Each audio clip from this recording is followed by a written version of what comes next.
Bueno, usted preguntará o tal vez se preguntó la razón por la cual necesitábamos desarrollar una serie sobre las características, las virtudes, el carácter de Dios, quién es Dios, cómo es Dios. Y la razón principal o la razón fundamental por la cual desarrollar una temática como esta, tan profunda, tan especial acerca de quién es Dios, o respondiendo a la pregunta de quién es nuestro Dios, es porque si conocemos a Dios, conocemos las características de Dios, conocemos la persona de Dios y el carácter de Dios, vamos a poder tener una vida cristiana correcta. El conocimiento equivocado de quién es Dios, el conocimiento imperfecto o el conocimiento distorsionado de quién es Dios, nos lleva a que vivamos vidas cristianas equivocadas o inclusive a que no conozcamos a Dios porque nuestro concepto de Dios es distorsionado y entonces por lo tanto no vamos a poder tener una vida cristiana consecuente. Dios no es lo que nosotros nos imaginamos que es. Dios no es lo que nosotros creemos que es. Ni siquiera Dios es lo que nosotros deseamos que Dios sea. Dios se ha revelado a la creación por medio justamente de la creación, pero esencialmente Dios se ha revelado por medio de su palabra escrita, la Biblia, y por medio de la persona de Jesucristo. Dios no es lo que nosotros deseamos que Dios sea, Dios es el que es. Cuando el Señor se presentó a Moisés y le dijo, Señor, ¿quién sos vos? Él dijo, yo soy el que soy. No hay otro, no hay una variante, no hay un sustituto. Yo soy el que soy. Por eso la gran tarea de la iglesia en general es mostrar al Dios revelado. Porque como dije al principio, una mala comprensión de quién es Dios nos va a llevar una vida cristiana equivocada y alejada de su voluntad. Supongamos que alguien cree que el Señor es un Dios malo, enojado, vengativo, que está esperando un error para caer con todo el peso de su ira y de su justicia. Sin duda, esa persona o ese creyente va a vivir una vida miserable, una vida cargada de culpa, de tristeza, de temor, de legalismo, distanciado con ese Dios que le causa temor. Esa persona se perderá la vida abundante, la vida victoriosa, la vida llena del gozo del Señor y del Espíritu Santo. Pero por otro lado, si alguien cree que Dios es un Dios permisivo, un Dios bonachón, un Dios que mira para otro lado cuando hay pecado, un Dios liviano, indiferente, despreocupado, un Dios casi cómplice del pecado, que no le importa la manera en la que viven sus hijos, así será la vida de ese creyente. Él dirá, hagamos cualquier cosa con nuestras vidas, total a Dios no le importa. Él nos ama y su amor está por encima de cualquier cosa, Él mira para otro lado y no le importa cómo vivo, eso no es importante. Este último concepto de Dios se acomoda perfectamente a nuestro tiempo posmoderno, donde la gente cree que sus actos no tienen consecuencias, que puedo hacer lo que quiera con mi vida, que no hay consecuencias de mis actos, y que para ser feliz el secreto se encuentra en hacer todo lo que tenga ganas de hacer en el momento en el que me vengan las ganas. Este tipo de persona no solo vivirá una vida corrompida, sino que probablemente, de acuerdo a lo que dice la palabra de Dios, nunca alcance la salvación ofrecida por Dios. Porque dice la Biblia que el que vive en pecado no heredará el reino de los cielos. Para formar esta clase de Dios que es de acuerdo al individuo, lo que hacen las personas es tomar parte de la palabra de Dios y construir ese Dios que ellos creen que es Dios, al cual podríamos llamar un ídolo, porque todo aquello a lo cual se le llame Dios, pero no es el Dios verdadero, termina siendo un ídolo. Al que crees en el Dios enojado, en el Dios airado, en el Dios lleno de enojo, le encantan las historias donde Dios hace caer fuego del cielo, donde abre la tierra y se traga a los moradores, donde Jesús le habla a los fariseos y les dice hijos del diablo o sepulcros blanqueados. Les encanta esos textos. Pero a los otros, a los que creen en el Dios indiferente, en el Dios bonachón, les encantan las historias del hijo pródigo, la historia de la oveja perdida. Les encantan los pasajes que hablan de prosperidad y bendición solamente. Nada me separará del amor de Dios. Mi Padre me protege y me cuida siempre. Jehová es mi pastor, nada me faltará. Aunque tu comienzo haya sido pequeño, tu postrer estado será grande. Naciste para ser cabeza y no cola. Todo lo que emprendas prosperará. En un mundo lleno de confusión y de maldad es necesario presentar al Dios verdadero.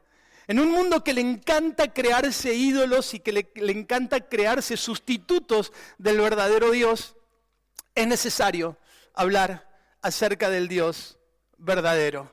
Cuando estaba pensando en la serie y en el mensaje que iba a tener como introducción a la serie, que va a llevar, si Dios lo permite, varios mensajes, inmediatamente me vino a la mente una frase, una historia que está en el libro de los Hechos, en el capítulo 17. Así que si usted tiene su Biblia por ahí, o su dispositivo, su celular, busque capítulo 17 del libro de los Hechos. En esta historia que vamos a ver, Pablo se encuentra en su segundo viaje. Él va a hacer un segundo viaje recorriendo las iglesias que había visitado en su primer viaje y también va a aprovechar para abrir otras obras nuevas, visitando lugares que en el primer viaje no había visitado. Él viene visitando lugares y la verdad que hay una de cal y una de arena, cosas buenas y cosas no tan buenas, porque lo bueno es que la iglesia está creciendo, que el evangelio está siendo predicado, que están abriendo nuevas obras en todo Asia especialmente.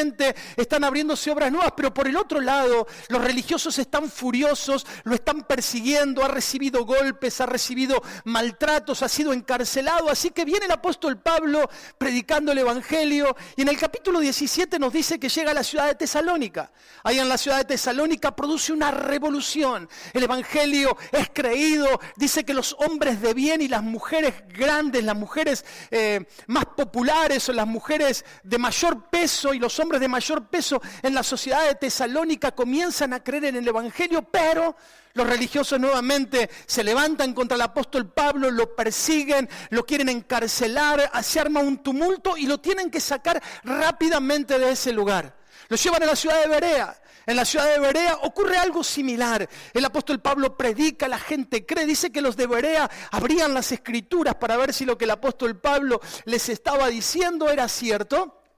Y comenzaron a creer muchos hombres y mujeres importantes de la ciudad, pero los religiosos de la ciudad de Tesalónica, al enterarse de que Pablo estaba en esa ciudad, mandan a su gente para que nuevamente persigan al apóstol Pablo. Así que nuevamente tienen que quitarlo de ese lugar y llevarlo a la ciudad de Atenas, que es el lugar donde vamos a compartir la palabra en esta mañana. En el versículo 16 del capítulo 17 y hasta el final vamos a encontrar esto que vamos a compartir en esta mañana. Yo lo voy a leer, si usted tiene su Biblia, voy a leer en la versión más histórica de nuestra fe, la Reina Valera, así que usted síganos con la que usted tenga. Dice: mientras Pablo los esperaba en Atenas, en el viaje los habían acompañado Silas y Timoteo. Silas y Timoteo se quedaron en Berea, así que él va a Atenas para cuidar su vida, pero se queda esperando a sus amigos, a sus compañeros. Dice: su espíritu se enardecía viendo la ciudad entregada a la idolatría. Así que discutía en la sinagoga con los judíos y piadosos y en la plaza cada día con lo que concurrían. Algunos filósofos de los epicúreos y de los estoicos disputaban con él y unos decían: ¿qué querrá decir este palabrero? Y otros: parece que es predicador de nuevos dioses, porque les predicaba el evangelio de Jesús y de la resurrección. Y tomándole, le trajeron al Areópago diciendo: ¿podremos saber qué es esta nueva enseñanza de que hablas? Pues traes a nuestros oídos cosas extrañas. Queremos pues saber qué quiere decir esto, porque todos los atenienses y los extranjeros residentes allí en ninguna otra cosa se interesaban, sino en decir o en oír algo nuevo. Entonces Pablo, puesto en pie en medio del Areópago, dijo: varones atenienses, en todo observo que sois muy religiosos, porque pasando y mirando vuestros santuarios, hallé también un altar en el cual estaba escrito, o estaba esta inscripción: al Dios no conocido. Al que vosotros adoráis, pues sin conocerle, es a quien yo os anuncio. El Dios que hizo el mundo y todas las cosas que en él hay, siendo el Señor del cielo y de la tierra, no habita en templos hechos por manos humanas, ni es honrado por manos de hombre, como si necesitase de algo. Pues Él es quien da a todos vida y aliento y todas las cosas. Y de una sangre ha hecho todo el linaje de los hombres para que habiten sobre toda la faz de la tierra. Y les ha prefijado el orden de los tiempos y los límites de su habitación para que busquen a Dios y de alguna manera palpando puedan hallarle, aunque ciertamente no está lejos de cada uno de nosotros. Porque en Él vivimos y nos movemos y somos, como dijo alguno de vuestros poetas, también han dicho, porque linaje suyo somos. Siendo pues linaje de Dios, no debemos pensar que la divinidad sea semejante a oro o plata o piedra o escultura de arte y de imaginación de hombres. Pero Dios, habiendo pasado por alto los tiempos de esta ignorancia, ahora manda a todos los hombres en todo lugar que se arrepientan, por cuanto ha establecido un día en el cual juzgará al mundo con justicia por aquel varón a quien designó, dando fe a todos por haberle levantado de los muertos. Pero cuando oyeron lo de la resurrección de los muertos, unos se burlaban y otros decían, ya te oiremos acerca de esto otra vez. Y así Pablo salió de en medio de ellos. Mas algunos creyeron juntándose con él, entre los cuales estaba Dionisio, el Areopagita, una mujer llamada Dámaris y otros con ellos.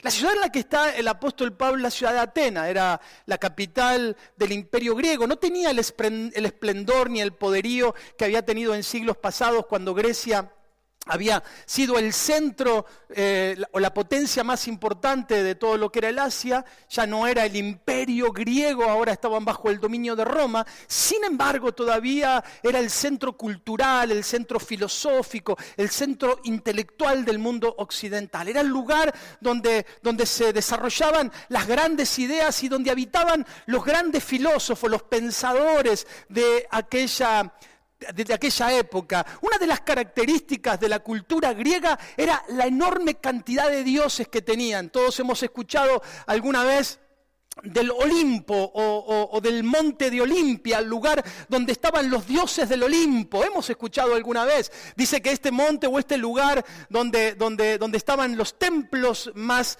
importantes, como el Partenón, por ejemplo, a una diosa, a la diosa Artemisa, era uno de los más emblemáticos del lugar, el monte del Olimpo, el lugar donde estaban los templos y donde estaban las esculturas a los dioses. Dice que tenían 12 dioses importantes, pero además de eso tenían cientos, quizás miles de dioses que se desprendían en esta cultura. Ellos decían creer o creían conocer a Dios, pero en realidad estaban muy lejos de Dios, porque hacían un simulacro de Dios, algo parecido a Dios, algo que se parecía al Señor, pero no era realmente el Señor. Y como dije al principio, la cultura de Grecia se parece a nuestro tiempo. La gente se crea dioses de acuerdo a su gusto, de acuerdo a su elección, inclusive dentro de las iglesias, con el propósito de que no sea el hombre acomodándose a ese Dios soberano y todopoderoso, sino Dios acomodándose, como diríamos comercialmente, al gusto del consumidor. Un Dios que se adecúe a mis preferencias, a mi gusto y a lo que a mí me parece que debería ser Dios. Parafraseando al gran escritor y teólogo Chesterton, él tenía una frase que a mí la leí hace muchos años y a mí me encanta. Dice, cuando la gente deja de creer en el Dios verdadero, comienza a creer en cualquier cosa.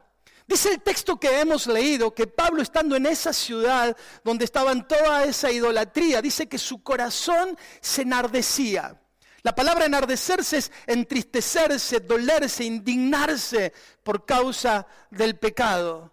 Los griegos eran ilustrados, inteligentes, pero con un corazón lejos de Dios. Me llama la atención de que Pablo está tranquilo en Atenas, esperando simplemente la llegada de sus amigos para seguir predicando el Evangelio, pero cuando vio la realidad de su ciudad, o de esta ciudad de Atenas, dice que su corazón se llenó de indignación, de dolor, de pena al ver el pecado de esa ciudad. Seguiré insistiendo y seguiré diciendo la misma frase.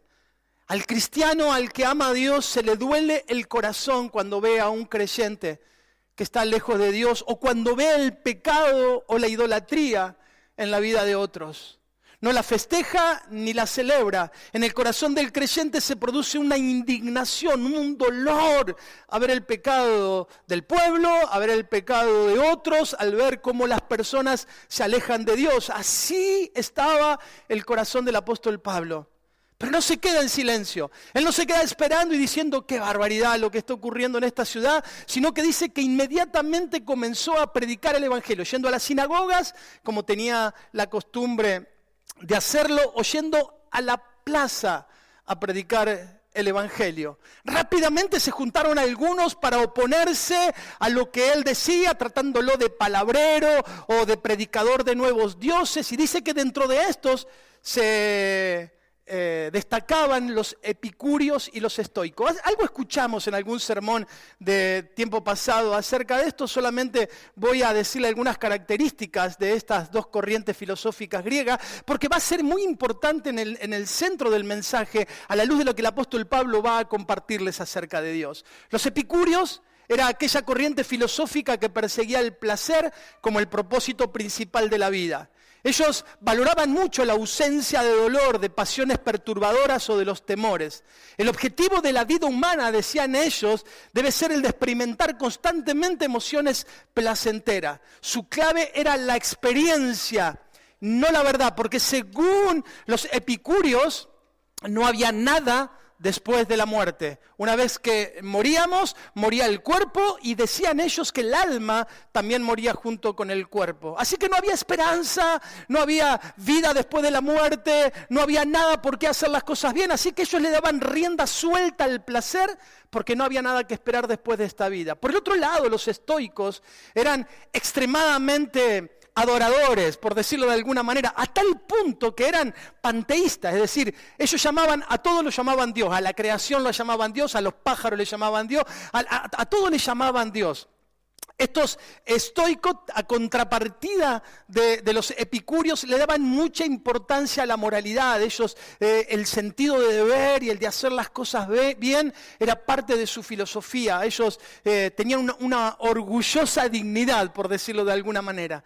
Ellos estaban indiferentes al tipo de vida que les tocaba vivir. Lo importante era vivirla con dignidad. No importa si era una vida de placer o una vida de dolor, ellos trataban de vivir su vida con dignidad. Estos epicúreos y estoicos acusan a Pablo de ser un charlatán, un predicador de nuevos dioses, porque les predicaba el evangelio, y entonces lo llevan al Areópago, que es el lugar donde se discutían los grandes temas filosóficos o religiosos, y el apóstol Pablo comienza a hablar.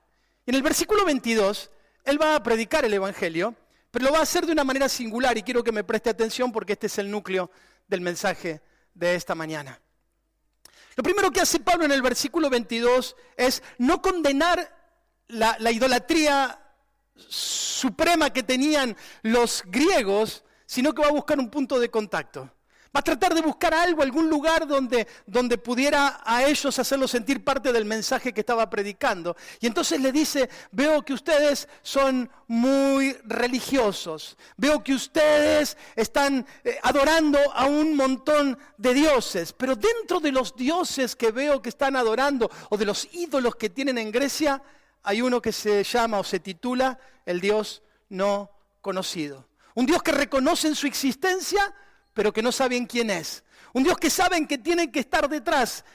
La palabra me llama mucho la atención porque la palabra original para el Dios no conocido es agnoston theos, el Dios no conocido. Los agnósticos son aquellos que dicen, no sé si hay Dios, no tengo la capacidad de saber si hay Dios. Bueno, esto es más o menos lo que hay detrás de esto, es decir, no lo conocemos, no sé si hay un Dios más, pero ese Dios para nosotros es el Dios no conocido. El apóstol Pablo dice, de ese Dios vengo a hablarles en este día. Ustedes no lo conocen, pero yo sí lo conozco y vengo a presentárselos para que yo ya no sea un desconocido para ustedes, sino que a partir de ahora sea el Dios conocido por todos los griegos.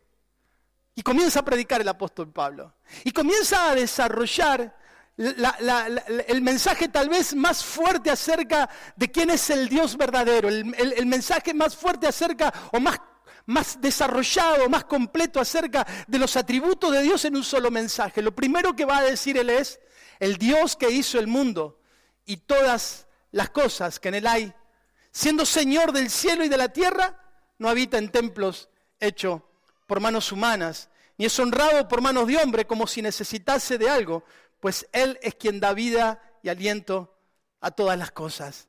Lo primero que va a hablar acerca de Dios es que nuestro Dios es el Dios que creó todas las cosas. No es un Dios más, no es el Dios que está fuera, no es el Dios, los griegos tenían el Dios del mar, el Dios de la guerra, el Dios de la vida, el Dios de la sensualidad, el Dios del sexo. Tenían un Dios para cada cosa. Él dice, el Dios que yo les presento, aquel que ustedes no conocen, es el Dios que ha creado todas las cosas. Es el Dios creador del cielo y de la tierra. Ustedes mismos han sido creados por ese Dios. Y es tan grande ese Dios, es tan inmensa su grandeza que es imposible que pueda habitar en un templo hecho por manos humanas.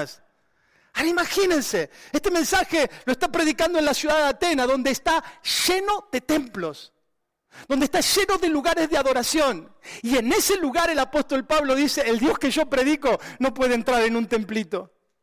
El Dios que yo predico es el creador del cielo y de la tierra, no entra en un templo, por más grande y esplendoroso que sea este templo. Es más, es un Dios que ni siquiera necesita que los hombres lo adoren, porque es Él quien le da vida y aliento a todas las cosas. Si los hombres tienen fuerzas para adorarle y aliento para exaltarle, es porque el Dios que los creó le da vida y aliento para que puedan hacerlo. Mire qué maravilloso pensamiento, mi hermano. Usted recién le cantó al Señor. Usted recién levantó sus manos, usted recién se tomó, o todos nos tomamos un tiempo de adoración al Señor. Qué bueno que es el pensamiento de decir, qué maravilloso es pensar que las fuerzas que me permiten levantar mis manos y adorar al Dios creador, vienen del mismo Dios creador que me da la fuerza y la vida. Si estoy en este lugar en esta mañana es porque Dios ha permitido que esté en este lugar, porque Él es el que le da vida a todas las cosas. Es el Dios que da vida y que sostiene todas las cosas. Me imagino los estoicos ahí escuchando este mensaje diciendo, pero a nosotros nos enseñaron de chiquito que Dios es todo, que Dios es el árbol, que Dios es el pajarito, que Dios es el viento, que Dios es la lluvia. No. Del que yo les hablo es el que creó todo eso. El que creó el árbol, el pajarito, el viento y la lluvia, y el que sostiene todas las cosas con la palabra de su poder, como dice el libro de Hebreos. Además de ser el Señor y creador y principio de la humanidad, porque dice en el versículo 26, y de una sangre ha hecho todo el linaje, es decir, toda la descendencia de los hombres, para que habiten sobre toda la faz de la tierra, y les ha fijado el orden de los tiempos y los límites de su habitación. De una descendencia, Adán y Eva, hizo toda la humanidad. Los chinos, los africanos, los indios, los americanos, los griegos, los judíos, todos fueron creados de una sola raza, de Adán y de Eva. El Señor le dio vida a toda la humanidad y le dio vida con el propósito de que reinen y habiten toda la tierra. Y a estos hombres, Dios mismo les ha dado un tiempo, un espacio y un lugar para que pudieran honrar a Dios con sus vidas. Porque dice el versículo 27, para que busquen a Dios si en alguna manera palpando puedan hallarle, aunque ciertamente no está lejos de cada uno de nosotros. Porque en Él vivimos y nos movemos y somos, como alguno de vuestros propios poetas también ha dicho, linaje suyo somos. Este tiempo, este lugar y este espacio ha sido dado por Dios para que podamos buscarle, dice el apóstol Pablo, porque siempre Dios está cerca, no se esconde, en Él vivimos y en Él nos movemos. Dios se encuentra fuera del universo, no es parte del universo, es superior al universo, pero se manifiesta en toda la creación. Y termina el versículo 29, la parte de la exposición, diciendo, siendo pues linaje de Dios, no debemos pensar que la divinidad sea semejante a oro, plata o piedra, escultura de arte o de imaginación de hombres. El hombre jamás va a poder crear una imagen que sea clara o que pueda expresar quién es Dios, porque Dios es infinito, porque Dios es espíritu, Dios es creador, no puede limitarse a una imagen, a una estatua, a un templo, a ninguna cosa que el hombre pueda crear. Jamás podrá ser representado dignamente por una figura o por medio de una imagen, dice el apóstol Pablo, de oro, de plata o de ninguna otra clase de arte. Es interesantísima. Tendría que dedicarle varios mensajes para ver la profundidad del mensaje del apóstol Pablo. Pero los griegos se creían una raza superior, eran intelectualmente superiores, ellos eran los dueños de la filosofía, los que habían invadido o habían llenado de su cultura todo el mundo occidental conocido. Inclusive ellos le daban una cierta relevancia a los rasgos físicos. Cuando uno mira las estatuas de origen griego, uno puede ver que hay rasgos físicos de los griegos porque le dan una cierta relevancia a la belleza de los cuerpos, al despliegue físicos en las competencias olímpicas, a la erudición filosófica. De alguna manera los griegos se creían semidioses, pero Pablo les dice, la vida que tienen y todo lo que tienen, inclusive esa sabiduría o esa inteligencia o esa supuesta belleza física, todo esto se los ha dado Dios con un propósito. La pregunta que me hago a esta altura del mensaje, antes de terminar la parte de la presentación o de la introducción del Dios que presenta el apóstol Pablo, es: ¿cuántos de nosotros tomamos conciencia de que lo que somos, lo que tenemos, la vida que Dios nos da, la experiencia que Dios nos ha dado, la inteligencia, la belleza o la no belleza, lo que fuera, todo fue dado por Dios para que lo utilicemos para la gloria de su nombre? ¿Cuántos de nosotros somos conscientes de que nada es nuestro y todo viene de parte de Dios? Hace un tiempo vino a mi mente un pensamiento que tampoco es un pensamiento tan profundo, no me quiero hacer el filósofo ni nada por el estilo, pero vino un pensamiento muy fuerte acerca del significado de la propiedad. ¿Qué cosas de las que tengo realmente son mías? ¿Cuánto de lo que tengo? Tengo una escritura que dice que mi casa me pertenece, que yo compré el terreno y que yo la pagué o con mi familia la pagamos y que es mía. Pero si fuera mía de verdad en todo el sentido de la palabra mía, el día que yo parta de esta tierra debería irse conmigo. Sin embargo, el día que parta de esta tierra, esa casa va a quedar ahí para mis hijos o para mis nietos o para quien sea, dejará de ser mía para pasar a manos de otros, por lo cual esa casa no es mía. Me pertenece temporalmente mientras esté en la tierra, pero no es mía. Lo mismo ocurre con cualquier otro bien que podamos tener. Nada es nuestro, porque al final del camino dice la palabra de Dios que todo regresará al Señor y todo será para el Señor. Así que debería ser una actitud muy sabia de todos nosotros pensar en qué estamos utilizando todo lo que Dios nos ha dado.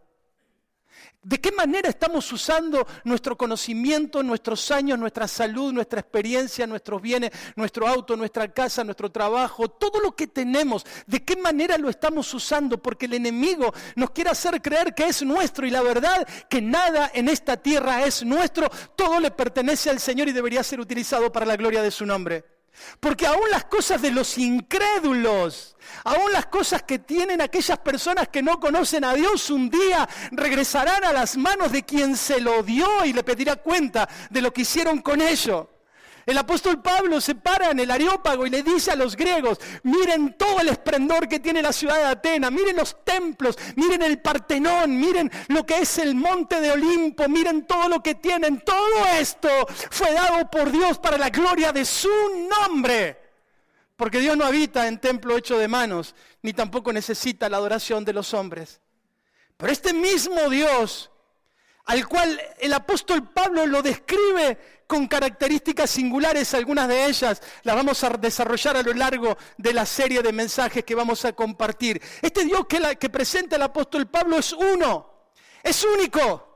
No es varios dioses, está por encima de cualquier cosa. Es uno, es único, es Señor, es creador, es autoexistente, es sustentador, el que da vida a todo lo que existe. Este Dios es eterno, es soberano, es accesible porque está cercano, es el Dios infinito, es el Dios omnipresente, es el Dios omnipotente. Él es espíritu, es un Dios justo y es un Dios de toda justicia. Es un Dios misericordioso, pero también es un Dios victorioso que nos comparte su victoria.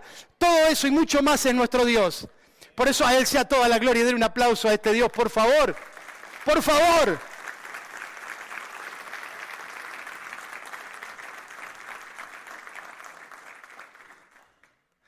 Dice el apóstol Pablo, este Dios que habita los cielos, que ni los cielos pueden contenerlo, ha venido a esta tierra para darle la oportunidad al hombre que pudiera vivir en comunión con Él. Dice el versículo 30, Dios, habiendo pasado por alto los tiempos de la ignorancia, ahora manda a todos los hombres en todo lugar a que se arrepientan. El apóstol Pablo dice, ¿vieron este Dios? ¿Vieron la inmensidad de este Dios? No se compara con Apolos o con Zeus o con Afrodita o con ninguno de los pirinchos que ustedes tienen. Este es el Dios verdadero.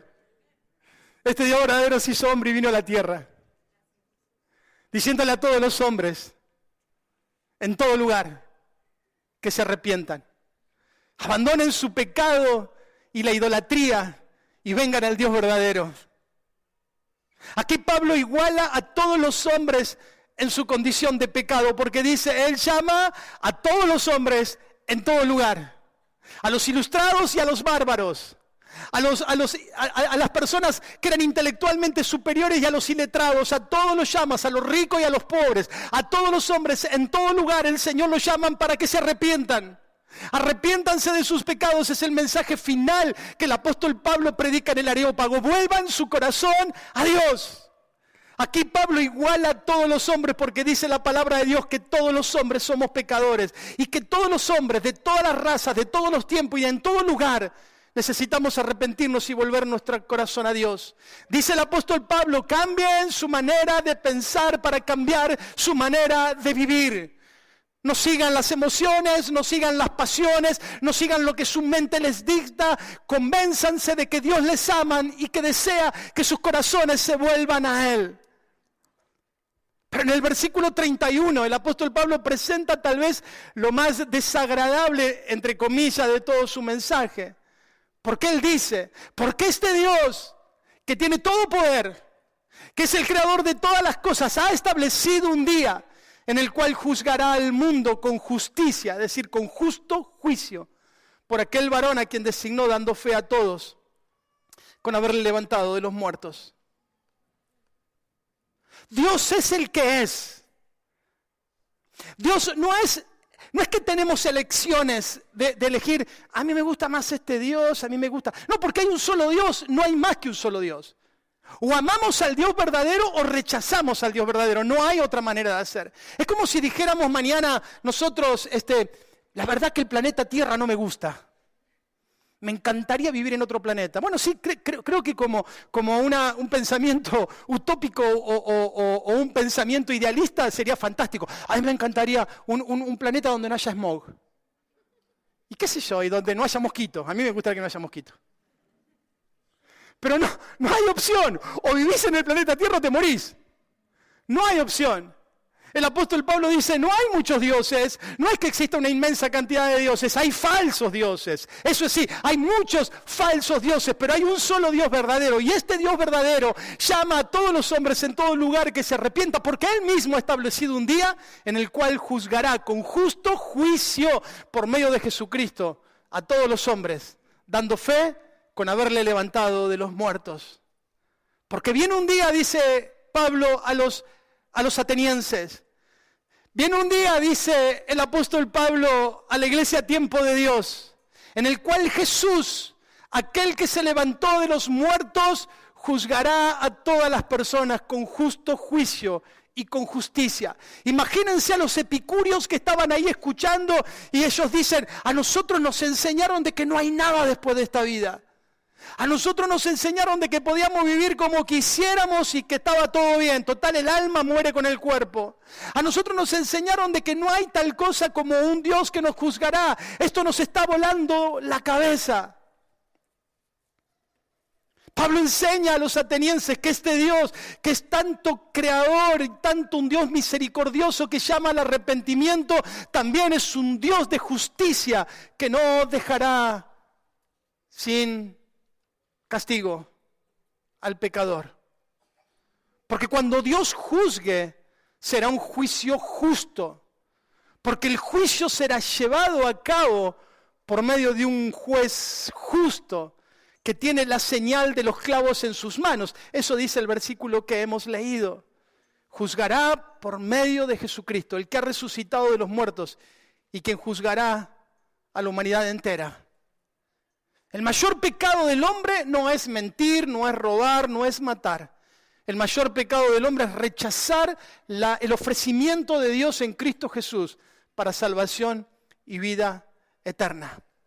Y dice el versículo 32, 33 y 34, y con esto concluyo, pero cuando oyeron de lo de la resurrección de los muertos, unos se burlaban y otros decían, ya te oiremos acerca de esto otra vez, y así Pablo salió de en medio de ellos, mas algunos creyeron juntándose con él, entre los cuales estaban Dionisio, el Areopagita, una mujer llamada Dámaris, y otros con ellos.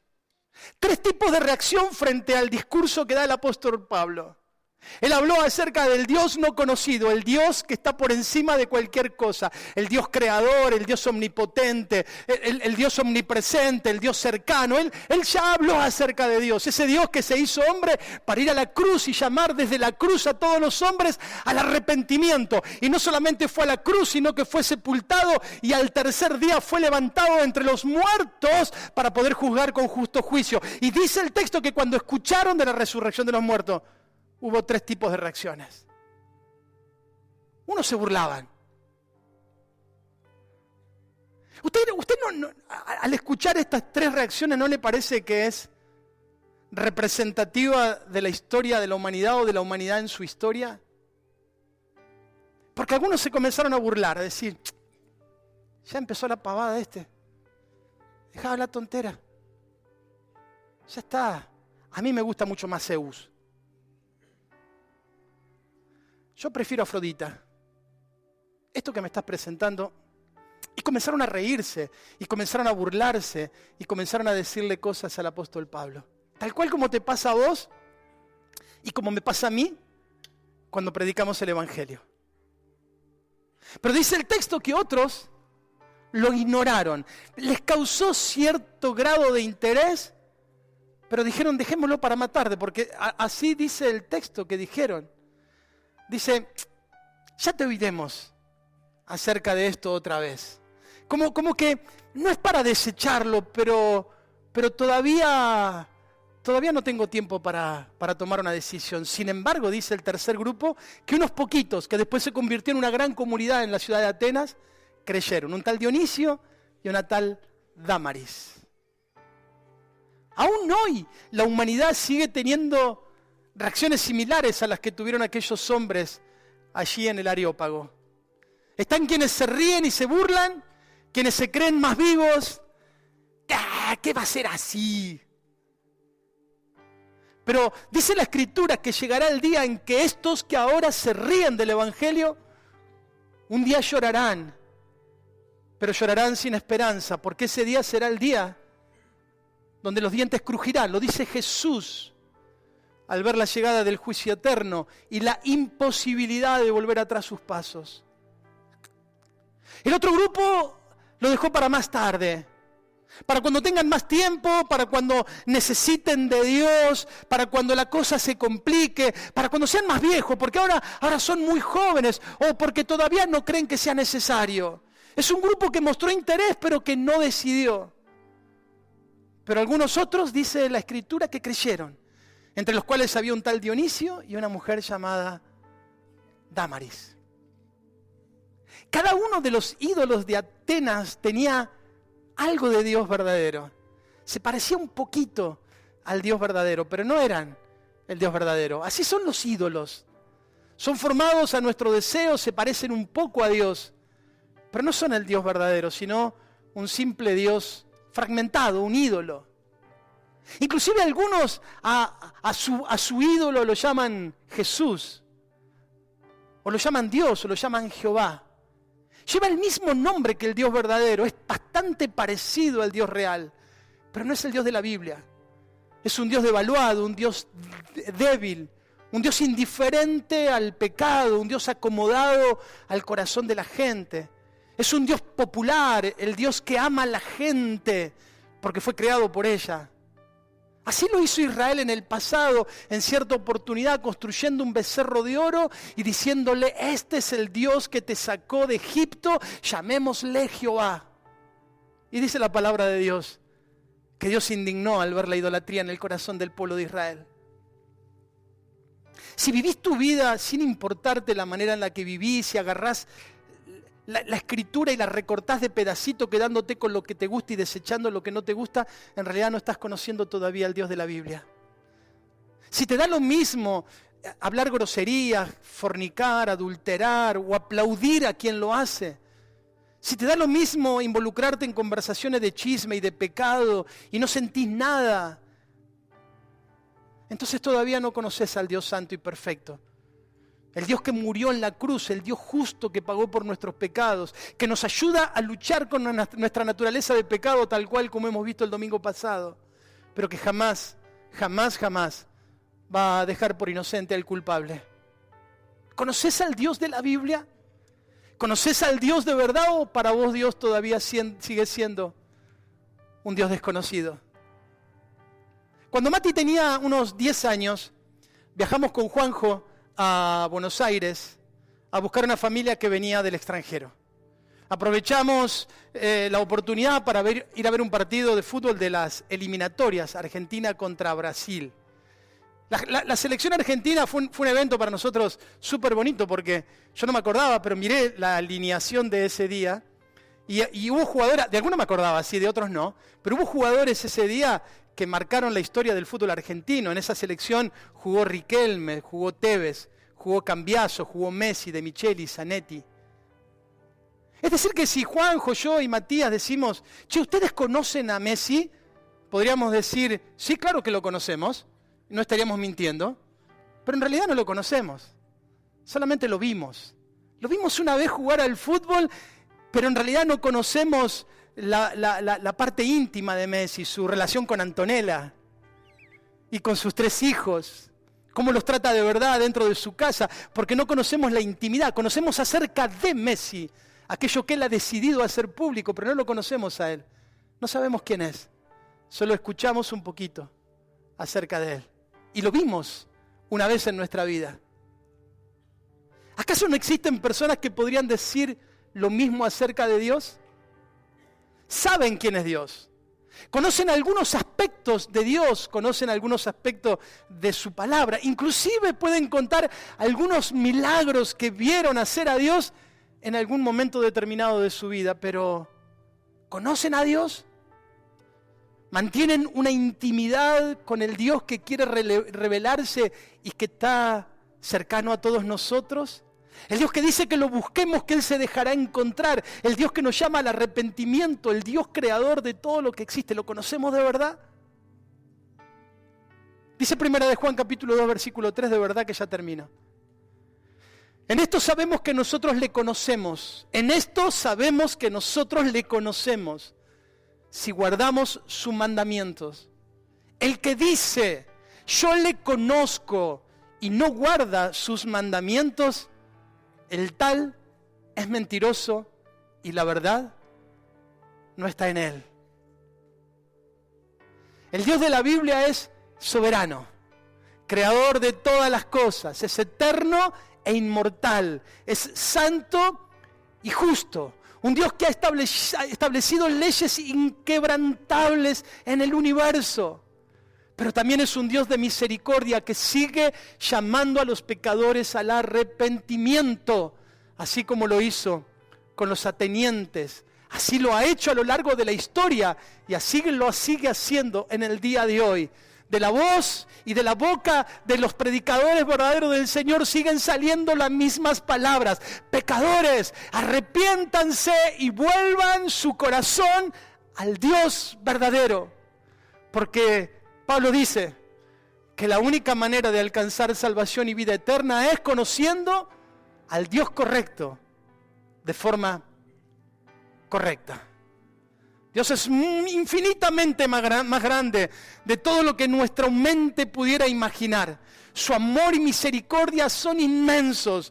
Todas las cosas de este mundo le pertenecen a Él. Por esa razón abandonemos los ídolos de nuestra vida y entreguémonos a Dios de todo corazón. Al único Dios verdadero que nos ama y nos llama a su reino.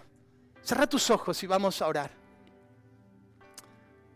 Señor, gracias por esta mañana y por permitirnos por un instante, Señor, poder vislumbrar la grandeza de tu persona, la santidad de tu nombre, Señor, y lo extensa de tu misericordia. Señor, yo quiero rogarte de forma especial por todos nosotros, Señor, por todos nosotros. Pero especialmente, Señor, por aquellos que pueden ver que en su propia vida no se refleja, Señor, el conocimiento real de quién sos. Yo quiero pedirte, Señor, por aquellos que saben mucho acerca de vos, que pueden hasta explicar quién sos, Señor, pero que no te conocen.